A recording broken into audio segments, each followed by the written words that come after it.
आज का जो हमारा क्लास है इसमें हम आपको जो इसरो का जो टेक्नीशियन बी में टर्नर पोस्ट के लिए जो पेपर हुआ था 2021 का, तो 2021 का पेपर आपको पूरा सॉल्व करके देंगे पूरे डिटेल में।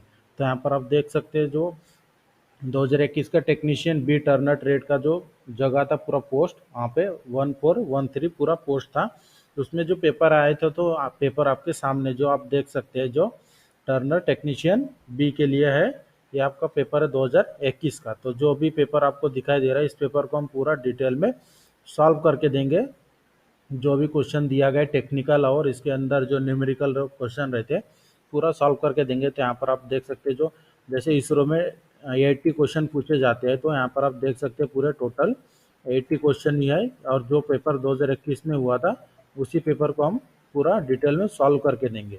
तो वीडियो के लास्ट तक बने रहिए, जब हम अभी आपको पूरा पेपर सॉल्व करके देंगे। अभी स्टार्टिंग में जो आपको पेपर दिखा दिया कि जो पेपर 2021 में हुआ था टेक्नीशियन बी टर्नर पोस्ट के लिए, उसी पेपर को हम आपको अभी सॉल्व करके दिखाएंगे पूरे डिटेल 1 से 80 क्वेश्चन तक। वीडियो थोड़ा बड़ा भी हो सकता है क्योंकि जो हमारा क्वेश्चन है पूरे 80 क्वेश्चन है, तो पूरे 80 क्वेश्चन को आपको सॉल्व करके देंगे। तो वीडियो के लास्ट तक जरूर देखें। क्वेश्चन हमने दिखाए थे कि टेक्नीशियन बी टर्नर के लिए जो हमारा पेपर हुआ था इसरो में 2021 का, तो उस पेपर को हम स्टार्ट करते हैं अभी। जो पहला क्वेश्चन है M24x3 mm इंटरनल थ्रेड, मतलब जो यहाँ पर आपको हिंदी में और इंग्लिश में दिखाया गया इसी सेम लैंग्वेज में आपको पेपर में आता है। पहले हिंदी में लिखा रहता है फिर इंग्लिश में। तो क्या क्वेश्चन में क्या पूछा गया कि M24x3 mm आंतरिक थ्रेड के लिए कट की गहराई क्या है, मतलब डेप्थ ऑफ कट, मतलब डेप्थ पूछा गया है। जो M24 है उसके 3 mm का पिच दिया गया इंटरनल थ्रेड के लिए, तो इसका डेप्थ क्या होगा।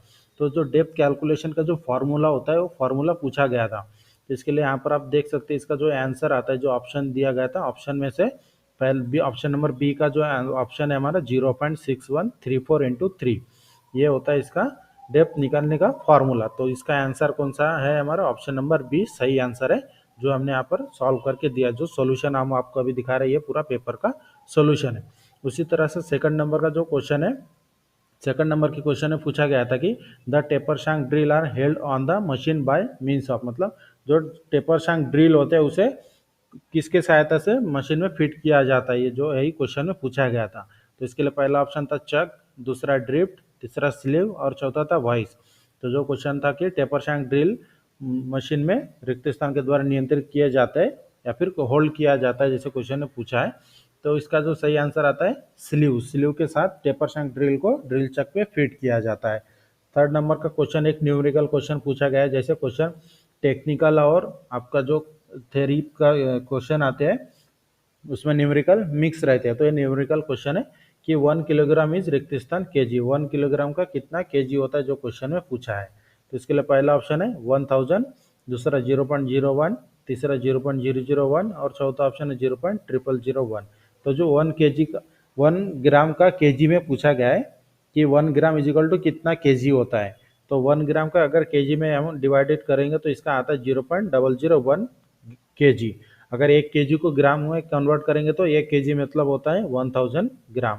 तो इसमें उल्टा पूछा था कि 1 ग्राम मतलब कितना केजी, तो 0.001 आंसर नंबर सी।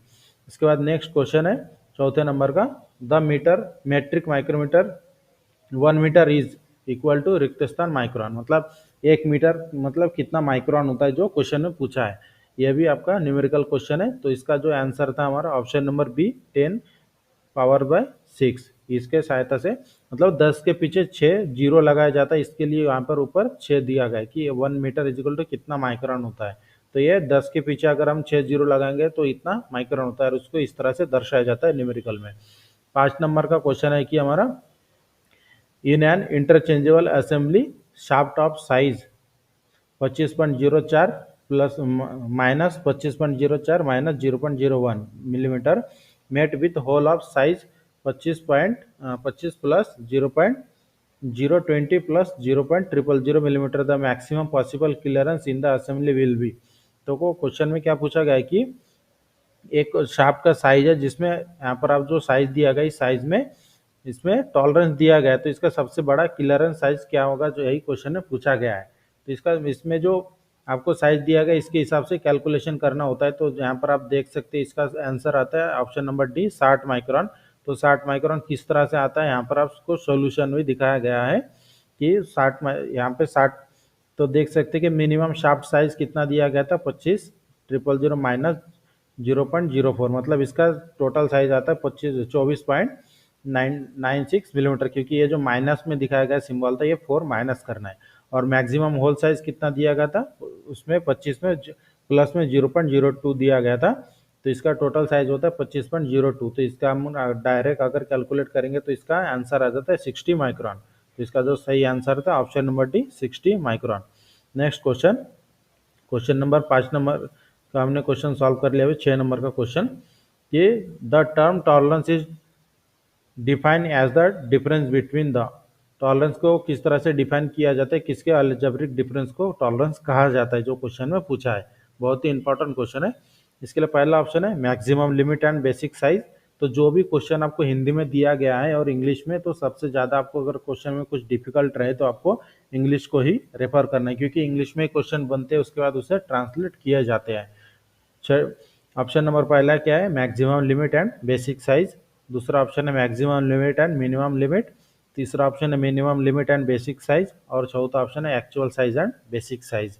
तो जो क्वेश्चन में पूछा गया था कि the term tolerance is defined as the difference between the, option number B सही आंसर है maximum limit and minimum limit. जो टॉलरेंस को किस तरह से दर्शाया जाता है उसका डेफिनेशन क्या है, यही क्वेश्चन में पूछा गया था। तो टॉलरेंस को इस तरह से कहा जाता है कि maximum limit and minimum limit is called as tolerance. इस तरह से कहा जाता है टॉलरेंस को।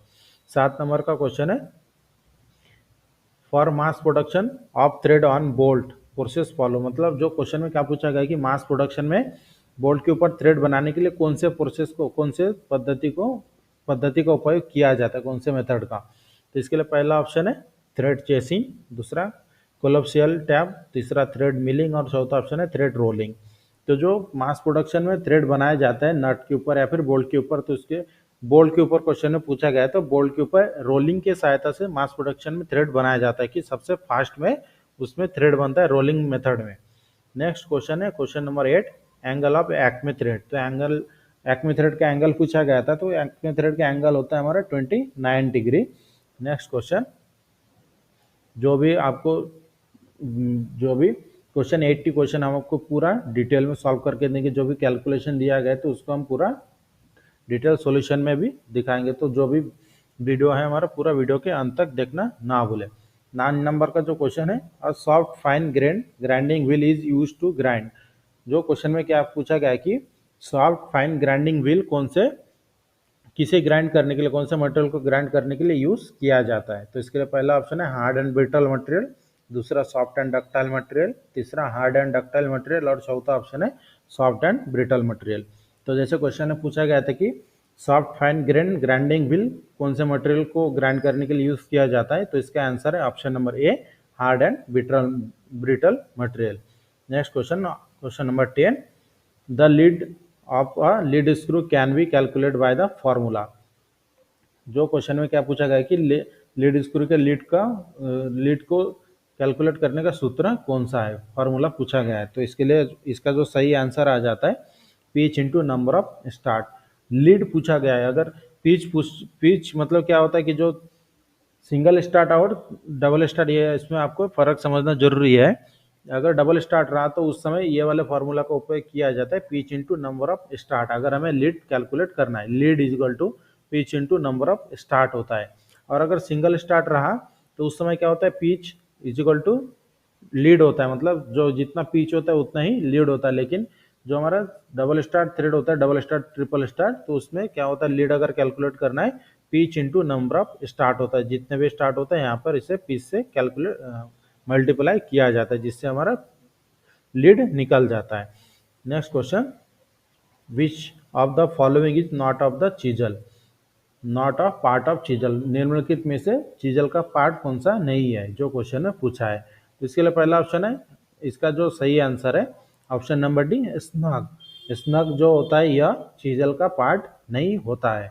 जो क्वेश्चन में पूछा गया था कि निम्नलिखित में से चीजल का पार्ट कौन सा नहीं है, तो option number D snug. Next question, question number 12 क्या पूछा गया कि if the main scale division 9 millimetre are divided into 10 equal part in the vernier scale, what is the least count of the vernier calliper. तो question में क्या पूछा गया है कि 9 मेन स्केल डिवीजन मतलब 9 मिलीमीटर को 10 इक्वल पार्ट में, अगर वर्नियर स्केल के 10 इक्वल पार्ट में डिवाइड किया जाता है तो उस समय इसका लिस्ट काउंट कितना हो जाता है उस वर्नियर कैलिपर का। तो उस वर्नियर कैलिपर का लिस्ट काउंट हो जाता है ऑप्शन नंबर डी 0.01। किस तरह से, तो यहाँ पर आप देख सकते हैं सॉल्यूशन दिखाया गया है कि फ्रॉम द गिवन डाटा, मतलब जो भी इसमें दिया गया जानकारी इसके हिसाब से वन मेन स्केल डिवीजन, सबसे पहले एक मेन स्केल डिवीजन की वैल्यू हमें कैलकुलेट करना है।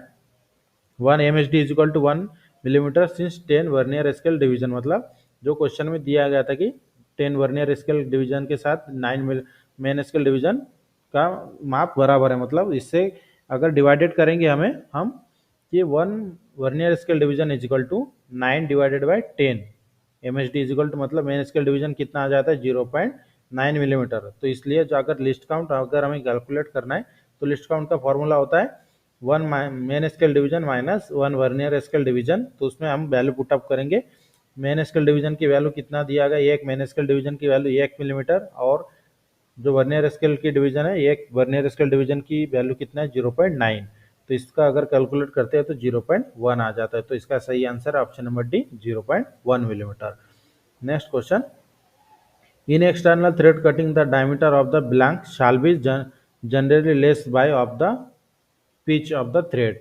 तो क्वेश्चन में क्या पूछा है, क्वेश्चन आपको थोड़ा कंफ्यूज करने के लिए पूछा गया है कि जो मैं आपको सॉल्व करके देता हूँ पूरा आराम से, कि क्वेश्चन में क्या पूछा गया है कि इन एक्सटर्नल थ्रेड कटिंग, आपको एक एक्सटर्नल थ्रेड कटिंग करना है जिसमें ब्लैंक साइज बोला गया। ब्लैंक साइज मतलब क्या होता है, इसमें आपको डाइंग का जो फार्मूला होता है वही क्वेश्चन में पूछा गया है कि जब हम एक्सटर्नल थ्रेड डाई से करते हैं तो उस समय कौन से फार्मूला से कैलकुलेट किया जाता है। तो इसका जो आंसर आता है option number B 1 divided by 10। जो पिच होता है यहाँ पे 1 के, अगर पिच क्वेश्चन में नहीं दिखाया गया इसलिए 1 है यहाँ पर, अगर पिच दिखाया जाता है तो पिच डिवाइडेड बाय 10 होता है। नेक्स्ट क्वेश्चन, 14 नंबर का जो क्वेश्चन है हमारा, the property process by material to resist sudden load, मतलब निम्नलिखित में से कौन सा गुण है जो सडन मतलब अचानक पड़ने वाले लोड को सहन कर सकता है। तो इसका जो सही आंसर है टफनेस। जो क्वेश्चन में पूछा गया था कि मटेरियल का वह कौन सा गुणधर्म है जो अचानक पड़ने वाले लोड को सहन कर सकता है, तो इसका आंसर आ जाता है toughness. Next question, question number 15, a peep in center of job while facing operation on the lathe is due to। जो क्वेश्चन में क्या पूछा गया है कि पीप मतलब क्या होता है, जो जब हम लेथ मशीन में फेसिंग करते हैं तो फेसिंग करते समय बीच में कुछ मटेरियल बच जाता है जिसे कहा जाता है पीप।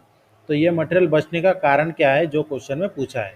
तो इसका आंसर आ जाता है option number A, tool not being set on the centre height, मतलब जॉब टूल अगर सेंटर हाइट पे नहीं रहा तो बीच में मटेरियल बच जाता है। तो इसमें आपको डिपेंड करता है ऑप्शन को किस तरह से दिया जाता है, क्योंकि मैं आपको ऑप्शन पूरा डिस्क्राइब नहीं कर रहा हूँ क्योंकि वीडियो बहुत लंबा हो जाएगा, इसलिए मैं आपको सिर्फ आंसर और क्वेश्चन समझा के बता रहा हूँ।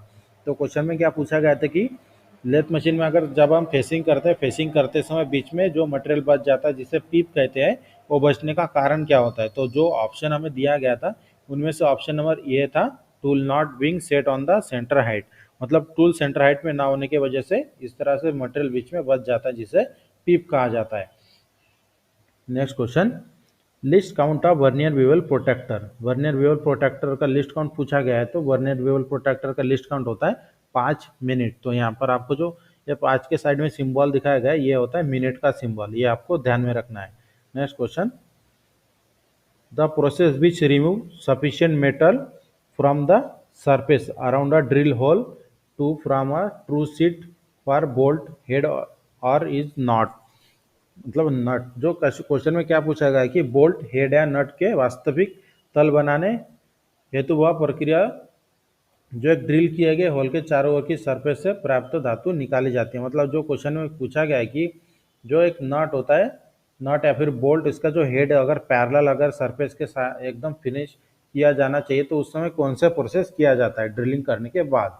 तो इसका जो आंसर आता है काउंटर सिंकिंग किया जाता है। काउंटर सिंकिंग किस तरह किया जाता है, क्योंकि जो इसका हेड होता है नट बोल्ट का वो हेड सरफेस से ऊपर नहीं आना चाहिए। तो इसका आंसर आ जाता है countersinking. Next question, follower steady is fixed on the, follower steady को लेथ मशीन में किस पार्ट के साथ फिट किया जाता है, जो क्वेश्चन में पूछा है। तो इसका जो आंसर आता है सैडल, सैडल के साथ फॉलोअर स्टडी को फिक्स किया जाता है लेथ मशीन में। Next question, in abrasive wheel specification 36A 46K 5VBE, जो एक ग्राइंडिंग व्हील का स्पेसिफिकेशन दिया गया है, जो जो आपको दिखाई दे रहा है 36A 46K 5, तो ये स्पेसिफिकेशन है ग्राइंडिंग व्हील का। तो इसमें क्या पूछा गया है कि इसमें जो 46 दिया है तो इस 46 का मीनिंग क्या होता है। क्वेश्चन को सबसे पहले अच्छी तरह से 2 बार पढ़ के समझ लेना है। तो जो 46 दिया गया था, इस 46 का मीनिंग होता है बॉन्ड ग्रेड। बॉन्ड ग्रेड को 46 से दर्शाया जाता है। जिस तरह से जो साइन पेपर का साइज होता है रफ, जैसे 120, 500, 300, तो उसी तरह से ये ग्राइंडिंग व्हील का जो 46 है ये बॉन्ड का ग्रेड है।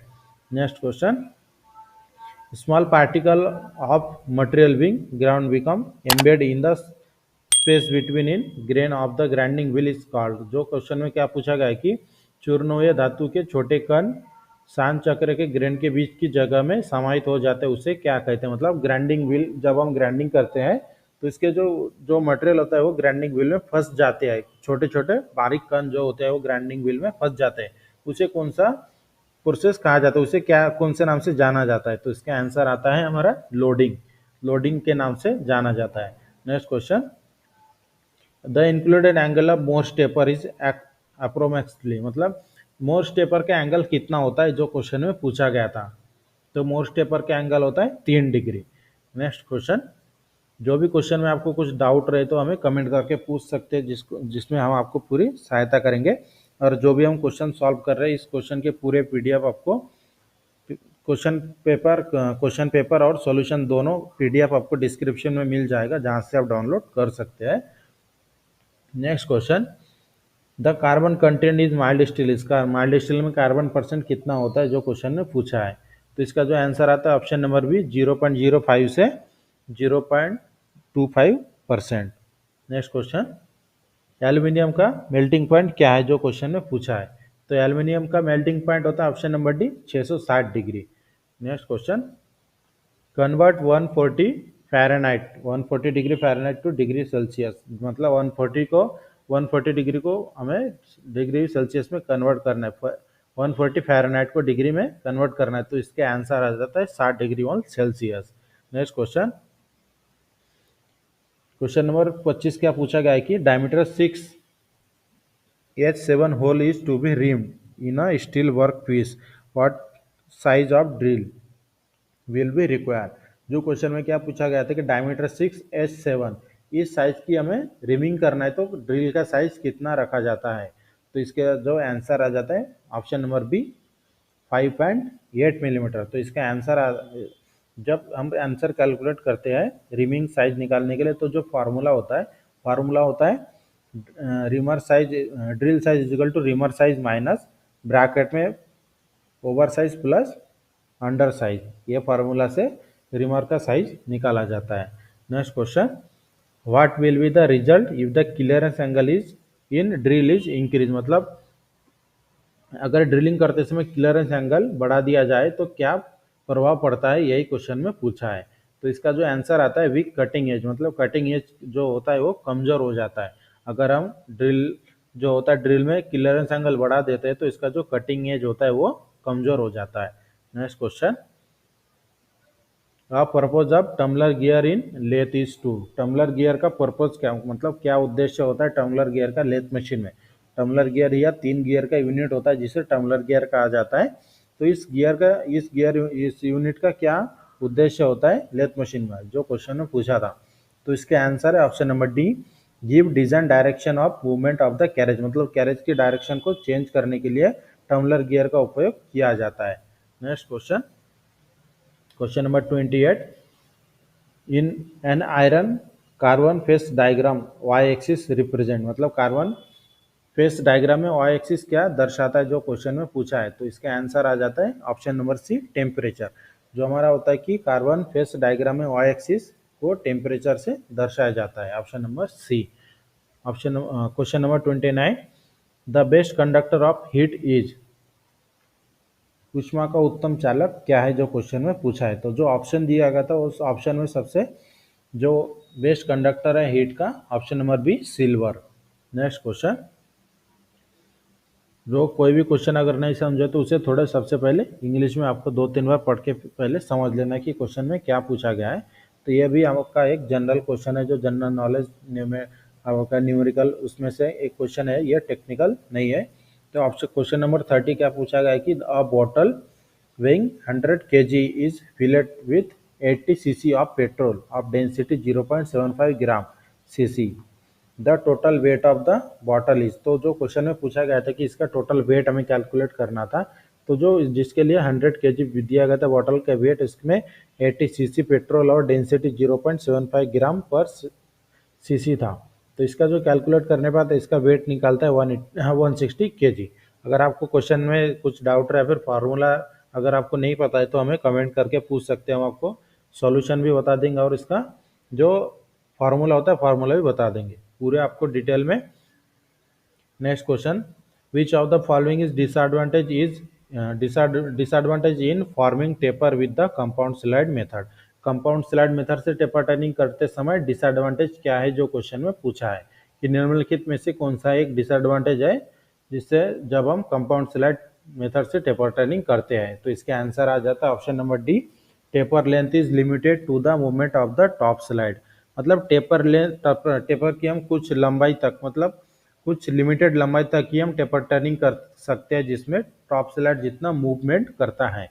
टॉप स्लाइड मतलब आपका जो कंपाउंड स्लाइड होता है वो जितना मूवमेंट करता है उतना ही लंबाई तक हम टेपर टर्निंग कर सकते हैं। ये उसका डिसएडवांटेज है कंपाउंड स्लाइड मेथड से टेपर टर्निंग करने का।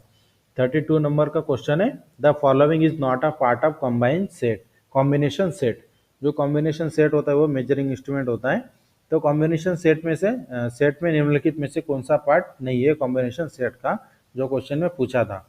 इसका तो आंसर आ जाता है ऑप्शन नंबर डी, डिवाइडर। क्योंकि जो बाकी के 3 ऑप्शन है, रूल, प्रोटेक्टर हेड और स्क्वायर हेड, ये कॉम्बिनेशन सेट के पार्ट है, लेकिन जो ऑप्शन नंबर डी है डिवाइडर, ये कॉम्बिनेशन सेट का पार्ट नहीं है।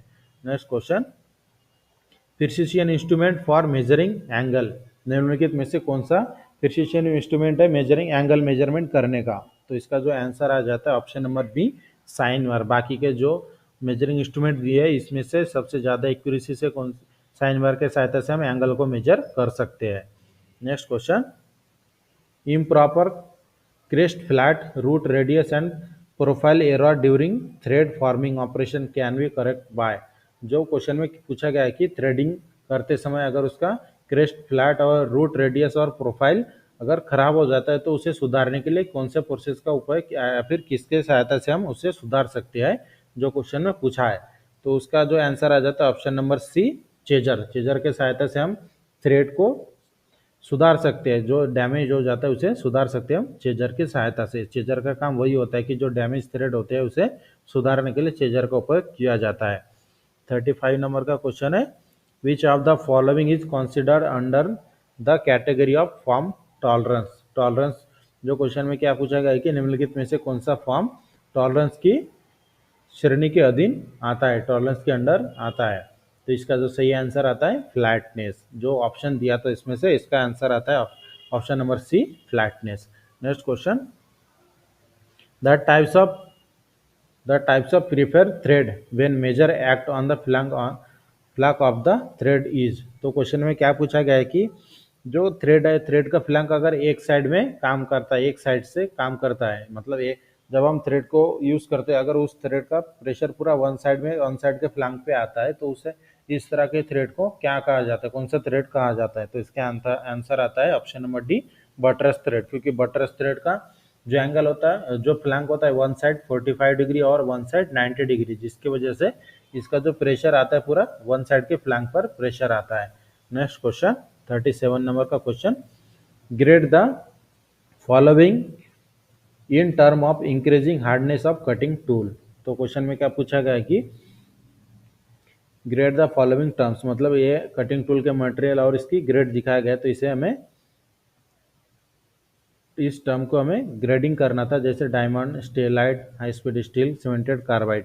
तो नंबरिंग के हिसाब से, इसकी हार्डनेस के हिसाब से हमें नंबर ये इसे सीरियल वाइज लगाना था। जैसे डायमंड है तो डायमंड कितना हार्ड होता है, हार्डनेस के हिसाब से हमें सीरियल वाइज लगाना था। तो इसका जो आंसर आ जाता है ऑप्शन नंबर बी 3421। 3421 मतलब सबसे जो ऑप्शन दिया गया ऑप्शन में से सबसे सॉफ्ट मटेरियल कौन सा है, हाई स्पीड स्टील।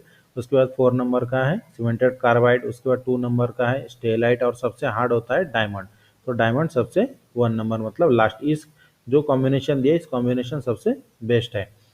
जो 3 4 मतलब सबसे पहले 3 नंबर 4 नंबर, ये हार्डनेस के हिसाब से आपको ये से ग्रेडिंग करना था। तो इसका आंसर आ जाता है ऑप्शन नंबर बी 3421।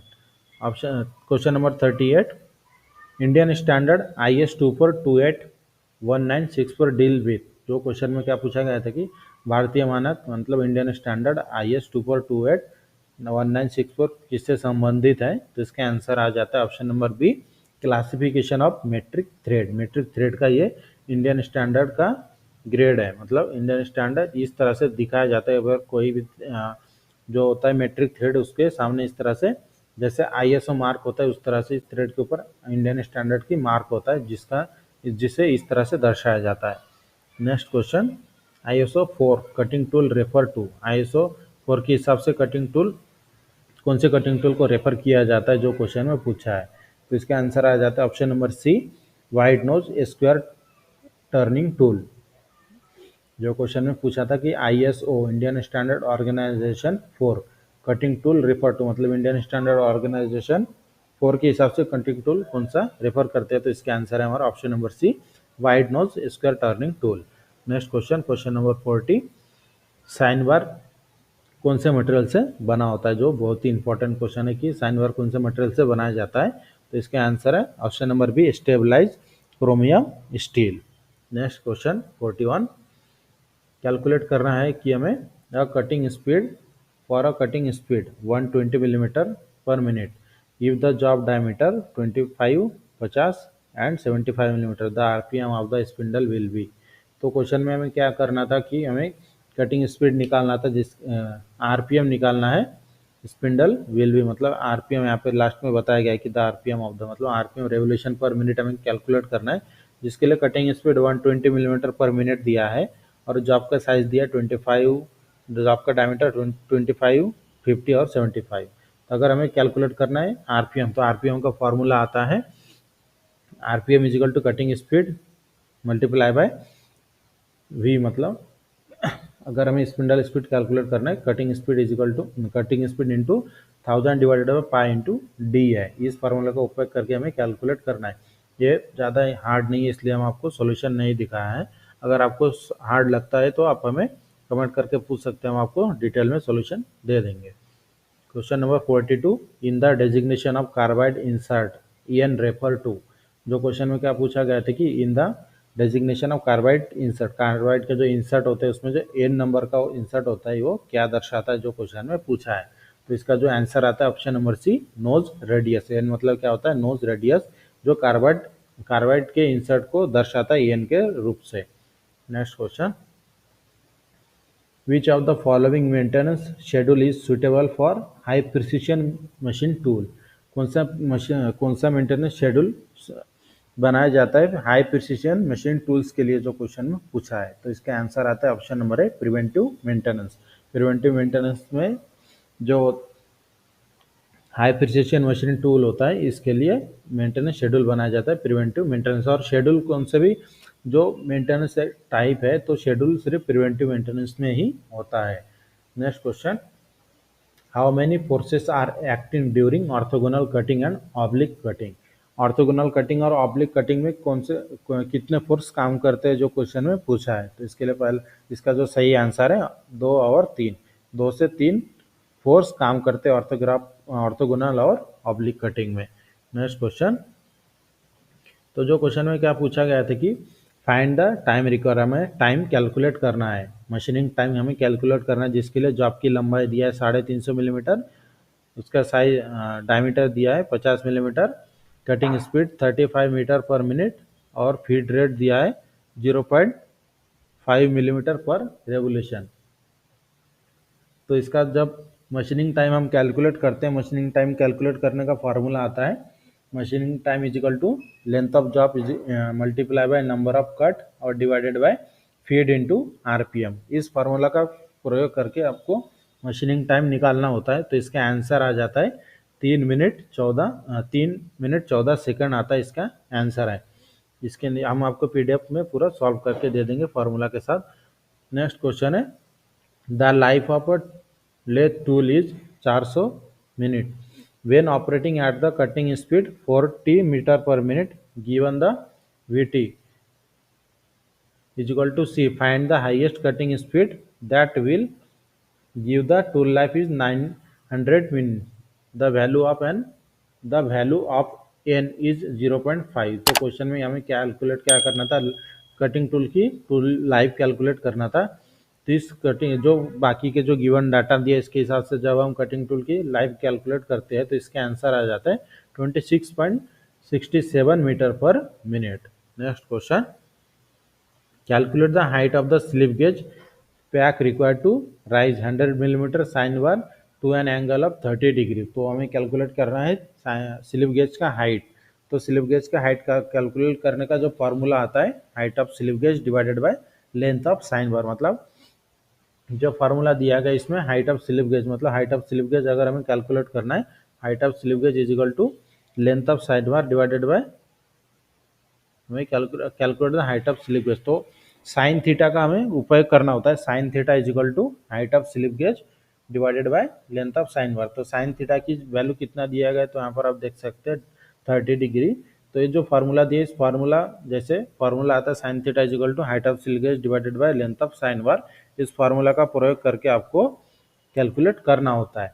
अगर कैलकुलेशन कुछ हार्ड होता है तो हमें कमेंट करके पूछ सकते हैं, हम आपको सॉल्व करके देंगे पूरा। नेक्स्ट क्वेश्चन 48 नंबर का जो क्वेश्चन है, in metal cutting operation discontinuous chips are produce while machining.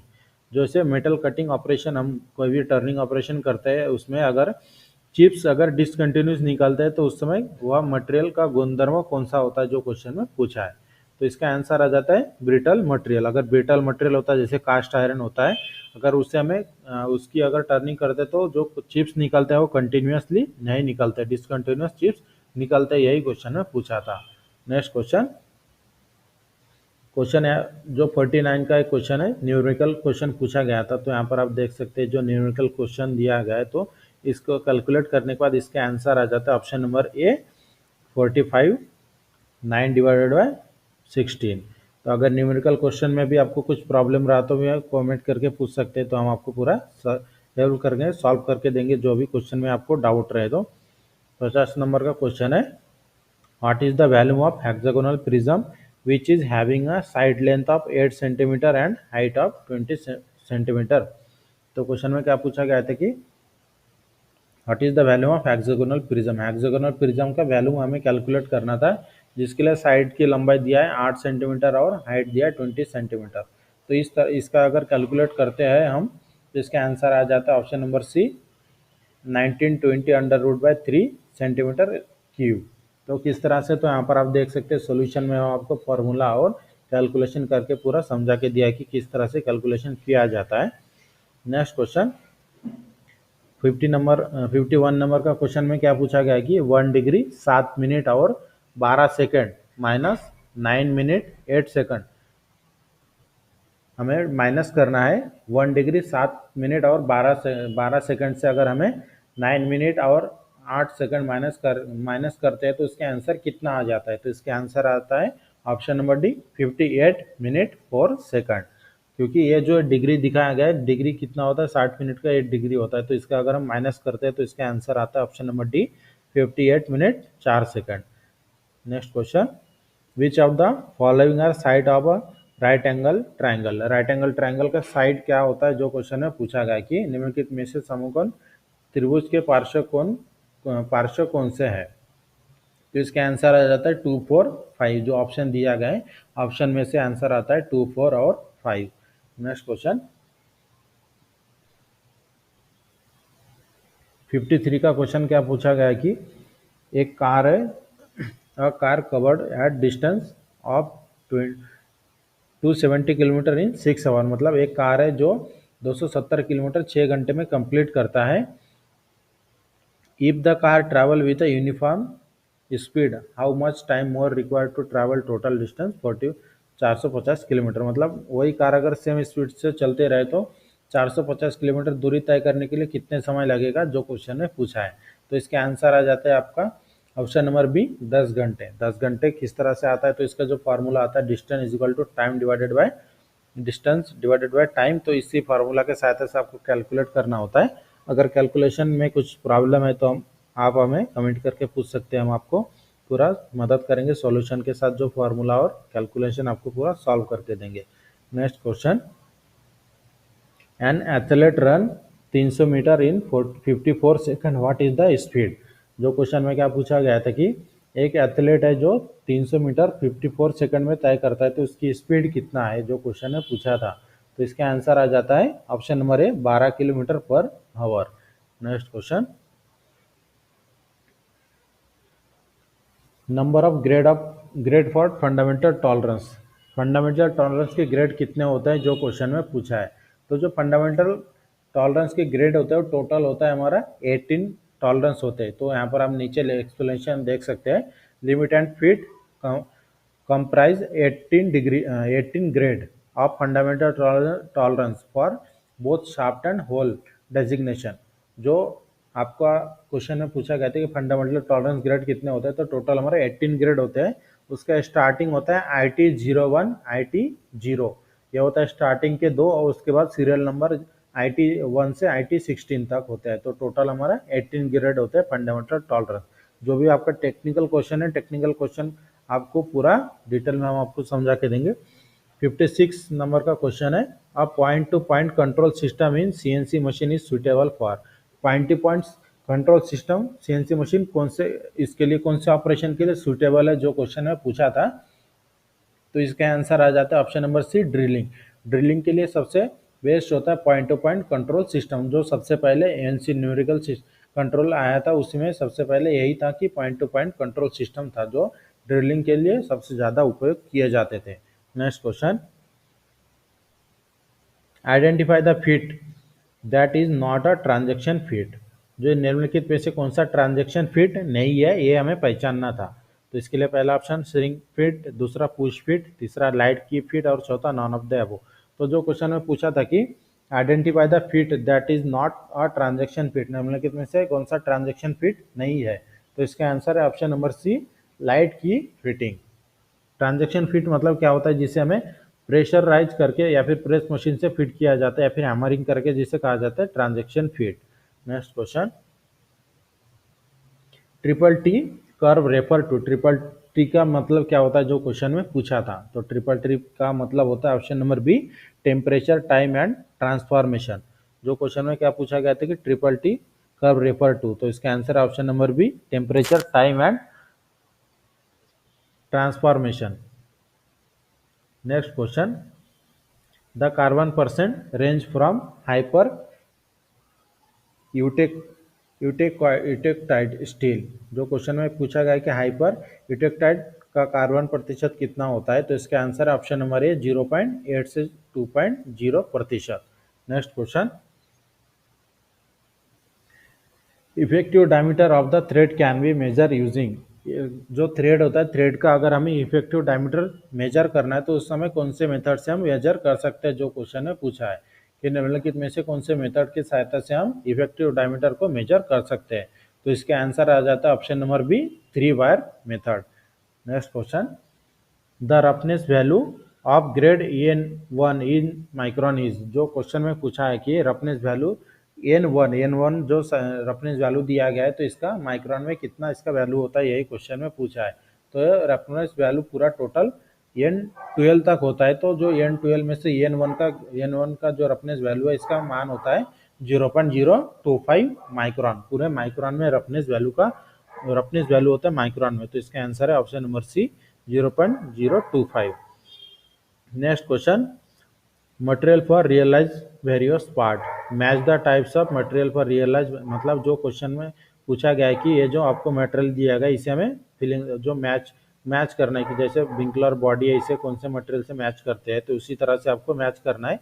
जिसमें ऑप्शन आपको दिया गया है AC मतलब विंकलर बॉडी और एल्यूमिनियम मिश्र धातु के साथ इसका मैचिंग, तो इसका आंसर आ जाता है option number B AC. AC मतलब व्हीकलर बॉडी और एल्यूमिनियम अलाई। दूसरा था बी ए मतलब डीजल इंजन पिस्टन और ग्रे कास्ट आयरन। इस तरह से आपको पूरा मैच करना था। इसका आंसर है हमारा option number B A C B A और सी डी और D B. Next question, phenol formaldehyde को किससे इस कॉल्ड एज, मतलब जो फिनाइल फॉर्मुलाइड है इसे किस नाम से जाना जाता है, यही क्वेश्चन में पूछा है। तो इसका ऑप्शन आंसर है option number D bakelite. Next question, which is the second major alloying element in Monel metal. Monel metal में कौन सा दूसरा मुख्य मिश्र धातु का तत्व है, जो क्वेश्चन में पूछा है। तो इसका आंसर आ जाता है option number C copper. Next question, alloy of copper and tin are term to, मतलब जो क्वेश्चन में पूछा गया कि तांबा और टिन के मिश्र धातु को क्या कहते हैं। तो इसका आंसर है अलाई, मतलब तांबा और टिन के मिश्र धातु को ब्रॉन्ज कहा जाता है, option number A. Next question, curve width is a term associate with, जो क्वेश्चन में पूछा गया है। तो इसका आंसर आ जाता है लेजर कटिंग। लेजर कटिंग में क्या होता है, curve width terms associate with laser cutting. Curve width is a term associate with laser cutting. Next question, question में क्या पूछा गया है कि 68 Young modulus of aluminium alloy is, जो क्वेश्चन में पूछा गया था कि एल्यूमिनियम मिश्र धातु का एंग मॉड्यूल क्या है, रिक्त स्थान मतलब। तो इसका आंसर आ जाता है option number C 70 GPa। Next question, which is the commonly used Indian standard specifying fit for hole. तो क्वेश्चन में क्या पूछा गया था कि इंडियन स्टैंडर्ड की सहायता से जो होल की फिटिंग होता है इसके लिए कौन सा इंडियन स्टैंडर्ड यूज किया जाता है। तो इसका आंसर आ जाता है ऑप्शन नंबर बी IS मतलब Indian standard 2709। Next question, the point angle on drill depend on, जो क्वेश्चन में क्या पूछा गया है कि ड्रिल का जो पॉइंट एंगल होता है वो किस पर निर्भर करता है। तो जो ड्रिल का ड्रिल एंगल होता है वो ऑप्शन नंबर जो सी दिया गया सही answer, the material of the work, मतलब जिस मटेरियल के ऊपर हमें ड्रिलिंग करना है उस मटेरियल के हार्डनेस के ऊपर हमें उसका एंगल डिपेंड करता है। कि अगर जैसे माइल्ड स्टील है तो माइल्ड स्टील के लिए 180 डिग्री मतलब ट्विस्ट ड्रिल का एंगल होता है 118 डिग्री। इसी तरह से एल्यूमिनियम रहा तो 100 डिग्री रखा जाता है। तो इस तरह से जो मटेरियल होता है मटेरियल पर डिपेंड करता है कि ड्रिल का एंगल कितना रखना है। Next question, the process of bevelling the end of hole is called, मतलब कोई होल है इसका होल को अगर ऊपर से अगर हमें विवेलिंग कोई भी ऑपरेशन से हम विवेलिंग करते हैं तो उस ऑपरेशन को किस नाम से जाना जाता है। तो इसका आंसर आ जाता है option number B countersinking, क्योंकि काउंटर सिंकिंग कौन सा ऑपरेशन होता है जो ड्रिलिंग करने के बाद उसके ऊपर वाला जो भाग होता है होल का जिसे हम बिवेलिंग करते हैं उसे कहा जाता है countersinking. Question number 72, H7 capital H7 और small G6 belong to which of the following fit. तो जो एक साइज दिया गया है इस साइज के हिसाब से हमें फीट को पहचानना है कि कौन सा फीट है। तो साइज है हमारा कैपिटल H7 और स्मॉल G6। तो इसके हिसाब से जो हमारा फीट आ जाता है transition fit, option number D सही आंसर है transition fit. Next question, question number 73 है surface plate are made of, मतलब सरफेस प्लेट कौन से धातु से बना होता है, जो क्वेश्चन में पूछा है। तो इसका जो सही आंसर है option number B fine grain cast iron. Fine grain cast iron की सहायता से सरफेस प्लेट को बनाया जाता है। नेक्स्ट क्वेश्चन 74 का, which part of the lathe is locked while the form tool method is used for taper turning. Taper turning form tool method के सहायता से हमें टेपर टर्निंग करना है तो उस समय लेथ मशीन का कौन सा भाग है जो जिसे लॉक किया जाता है, जो क्वेश्चन में पूछा है। तो इसका आंसर आ जाता है हमारा कैरेज। कैरेज को अगर हम फॉर्म टर्निंग टूल मेथड के सहायता से टेपर टर्निंग कर रहे हैं तो उस समय कैरेज को लॉक करना जरूरी होता है क्योंकि इसके सहायता से वाइब्रेशन बहुत ज़्यादा होता है। Next question, the purpose of left hand spiral flute of the parallel machine reamer is to, जो क्वेश्चन में पूछा गया है कि purpose of left hand spiral flutes, मतलब जो मशीन रिमर है इसमें लेफ्ट हैंड स्पायरल फ्लूट्स का कौन सा उद्देश्य होता है, जो क्वेश्चन में पूछा है। मशीन रिमर के लेफ्ट हैंड स्पायरल फ्लूट्स का उद्देश्य क्या है। तो इसके आंसर आ जाता है option number C prevent the reamer from screwing itself into the hole, मतलब रिमर को होल में सेल्फ स्क्रू करने से रोकता है। Next question, question number 76, a sine bar is specified by, मतलब साइन बार को किस तरह से स्पेसिफाइड मतलब स्पेसिफिकेशन किया जा सकता है, जो क्वेश्चन में पूछा है। तो इसका जो सही आंसर है कि अगर साइन बार को स्पेसिफाइड करना है तो इसका इसे distance between the roller centre, मतलब दो जो साइन बार के दो साइड में दो रोलर लगे होते हैं स्टैंडर्ड रोलर, तो उसके दोनों के सेंटर की दूरी को जितने दूरी होता है उसे साइन बार की लंबाई माना जाता है। इस तरह से जो क्वेश्चन ने पूछा था कि यह sign bar is specified bye, तो इसका आंसर है हमारा option number A, distance between the roller centre. Next question, the difference between basic size and actual size is called, मतलब बेसिक साइज और एक्चुअल साइज के बीच के अंतर को क्या कहा जाता है। तो इसका आंसर आ जाता है option number C, deviation. Actual size और बेसिक साइज के बीच के अंतर को क्या कहा जाता है, डेविएशन।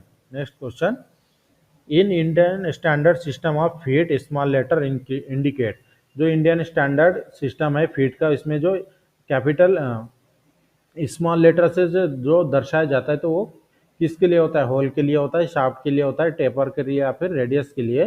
तो जो क्वेश्चन ने पूछा था कि in Indian standard system of fit small letter indicated the, option number B, hole. Hole के लिए जो फीट का होता है, फीट में जो होल बेसिक सिस्टम अगर रहा तो उसमें कैपिटल स्मॉल लेटर से दर्शाया जाता है, जिससे हमें पता चलता है कि ये होल के ऊपर होल वाला फीट है, मतलब होल बेसिक सिस्टम है। Next question, question number 79, in a plug gauge the go side will have a diameter equal to, मतलब जो क्वेश्चन में पूछा गया था कि प्लग गेज में जो गो साइड होता है, गो साइड का डायमीटर किसके बराबर होता है, यही क्वेश्चन है पूछा है। तो इसका आंसर आ जाता है maximum size of the component, मतलब कंपोनेंट में जो कंपोनेंट का जो मैक्सिमम साइज होता है टॉलरेंस के साथ उसका उसके उस डायमीटर के बराबर होता है हमारा जो प्लग गेज का गो साइड वाला diameter. Last question, metric the least count of metric micrometer, metric micrometer का लिस्ट काउंट कितना होता है, जो क्वेश्चन में पूछा है। तो इसका आंसर आ जाता है 0.01 millimetre, option number B, 0.01 millimetre. Metric micrometer का लिस्ट काउंट है हमारा 0.01 मिलीमीटर। इस तरह से जो 2021 का इसरो का पेपर था, हमने आपको पूरे 80 क्वेश्चन आपको पूरे डिटेल में सॉल्व करके दिया है। और इसके क्वेश्चन पेपर का भी पीडीएफ आपको डिस्क्रिप्शन में मिल जाएगा, और इसके जो सॉल्यूशन है हमने जो आपको सॉल्व करके दिए, इसके भी पीडीएफ के लिंक आपको डिस्क्रिप्शन में मिल जाएगा, जहां से आप डाउनलोड करके चेक कर सकते हैं। और इसी तरह की रेगुलर पेपर सॉल्व करने की क्लास को रेगुलर पाने के लिए हमारे चैनल को सब्सक्राइब करके बेल आइकन को दबाएं, ताकि मेरी वीडियो की नोटिफिकेशन आपको टाइम पर मिलते रहे। और वीडियो अच्छी लगे तो हमारे चैनल को सब्सक्राइब करें, शेयर करें और लाइक ज़रूर करें।